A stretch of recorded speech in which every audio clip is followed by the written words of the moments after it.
En matière d'accessibilité, dont les règles sont rendues obligatoires par une loi de 2005, effectivement, des progrès ont été faits en 15 ans, mais beaucoup reste à faire. Nous montrons des bonnes pratiques, des bons exemples de ce que peuvent faire des commerces, des restaurants, des banques pour respecter les règles sur l'accessibilité des handicapés, des personnes à mobilité réduite.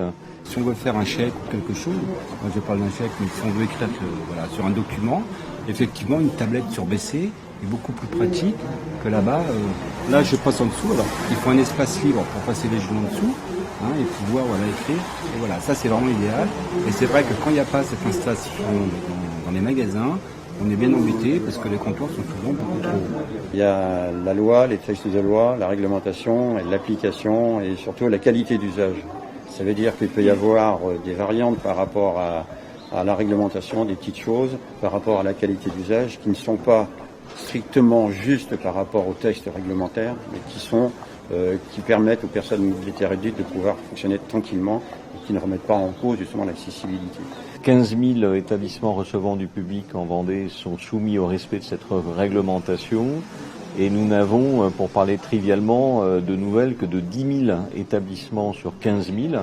Donc, ce qui veut dire qu'un tiers de ces établissements recevant du public ne nous ont pas donné de nouvelles et que nous avons quelques raisons de penser que ces établissements ont pu aussi ne pas faire le nécessaire pour se mettre au niveau qu'impose la loi. Le dispositif des ADAP a quand même eu des répercussions très positives puisqu'il y a beaucoup de commerces qui ont entrepris des démarches. Au moins, il y a eu un effort pour effectuer ces démarches de mise en accessibilité. Par contre, il y a aussi des commerçants qui, eux, n'ont rien fait du tout. C'est le top départ d'une action de contrôle dans l'ensemble du département, sur toutes les familles d'établissements recevant du public, pour nous assurer de l'effectivité du respect de cette législation. Cette démarche de contrôle, elle existait déjà pour la sécurité et on souhaitait que ce soit la même chose pour l'accessibilité parce que bien évidemment, chacun comprendra que l'objectif n'est pas de sanctionner pour sanctionner, mais de faire avancer les choses. C'est pour ça qu'il est nécessaire d'effectuer ces contrôles pour s'assurer que la réglementation accessibilité est bien mise en œuvre. Le but, c'est pas de fermer les commerces, surtout pas. Le but, c'est qu'il y ait un maximum de commerces qui soient accessibles, parce qu'effectivement, on a réussi à démontrer qu'un commerce qui est accessible, c'est un apport de chiffre d'affaires et un apport de clientèle. Moi, je crois beaucoup à la force de l'exemple, à la fois à la force de l'exemple que donnent les bonnes pratiques que nous mettons en exergue. Je crois aussi à la force de l'exemple que vont produire plusieurs dizaines de contrôles qui vont être effectués avec des possibilités de sanctions, à la fois administratives mais aussi pénales.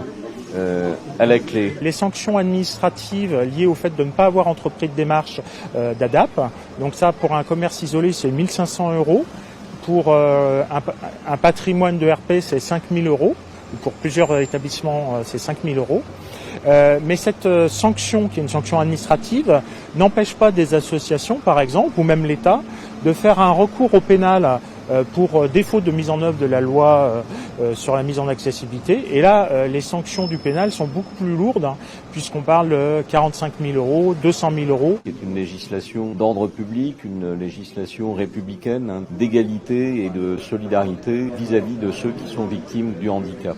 Et je sais aussi pouvoir compter sur le sens des responsabilités de ces responsables, patrons d'établissements recevant du public.